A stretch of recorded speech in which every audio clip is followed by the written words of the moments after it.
Do you hold tension in your muscles all the time? Maybe your jaw or under the rib cage here. Maybe you suck in your belly all the time, in order to make it look flatter. Maybe you hold tension in your pelvic floor. Well, I'm here to tell you to let it go. All right, why do you need to let it go? Well, when you hold tension or clench a muscle all the time, you're going to reduce the blood flow to that area, which is making it more vulnerable to injury. It can also dehydrate the muscle and the fascia. What does that mean? It means that you're going to restrict the movement of that area. So we want our skin and muscles and fascia to glide and move so that we can do our daily movements correctly and without injury and without pain. But when one area kind of gets stuck because you're holding that tension, then that means other areas also can't move. Just like if I pull tight on my shirt here and I go to try and reach overhead, I'm now restricted. And that's what clenching or holding a muscle tight will do to the rest of your body. Other issues with it means that you will end up lacking strength in those muscles. So if you clench your glutes all the time, you actually end up weakening your glutes, not strengthening them, and you will also reduce your muscle endurance in that area. This becomes problematic if you hold your pelvic floor tight all the time and then think that you might want to go for a run or jump on a trampoline and wonder why suddenly you are leaking. What else does it do? It reduces your coordination of muscles. Muscles always work together.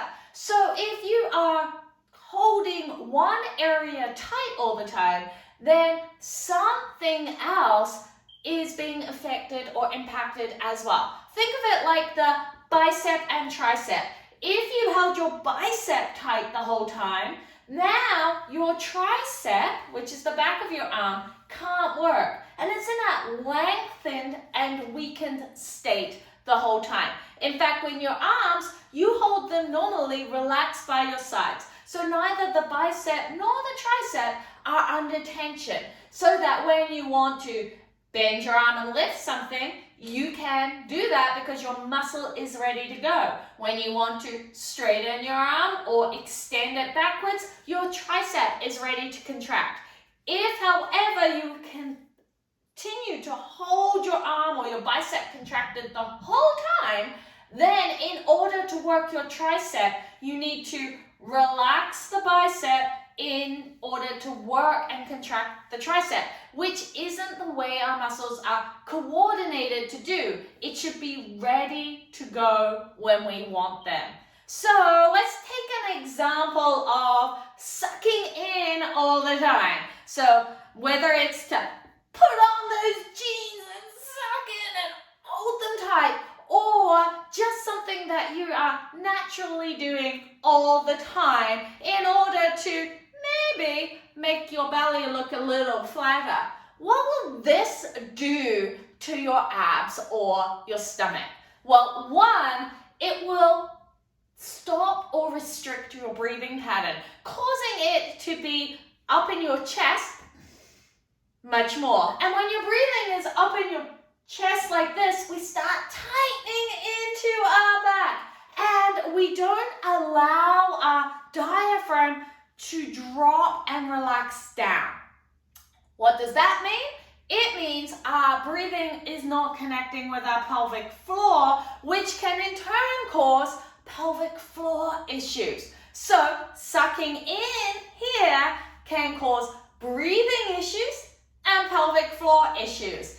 It can then also cause neck and shoulder tightness and pain because our breathing isn't relaxing and going down, and back pain because we're not connecting to our pelvic floor and our core correctly. Then we can also cause other issues like our stomach looking worse. When we suck in, so suck in all the time, we end up gripping in our upper abdominal area.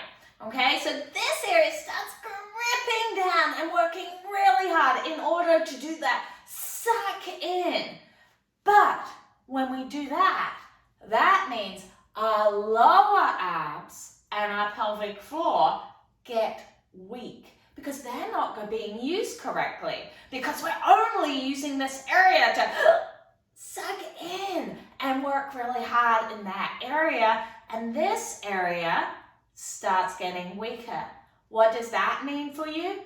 It means that you go to jump and you may leak.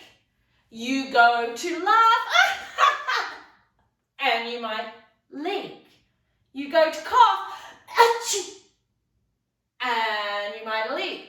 Or worse, maybe that downward pressure and weakness causes prolapse or your bowels to go the other end as well. So, at the end of all of this, what do we want to do?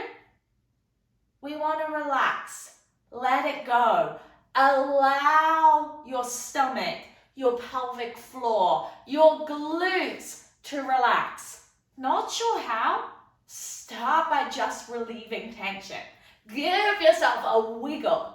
Allow yourself to breathe in through the nose and feel the belly relax and expand slightly. Feel yourself relax into it. Don't wear tight pants, all right? Allow yourself to wear something that allows that expansion to happen. Remember, in the famous words of Elsa, let it go.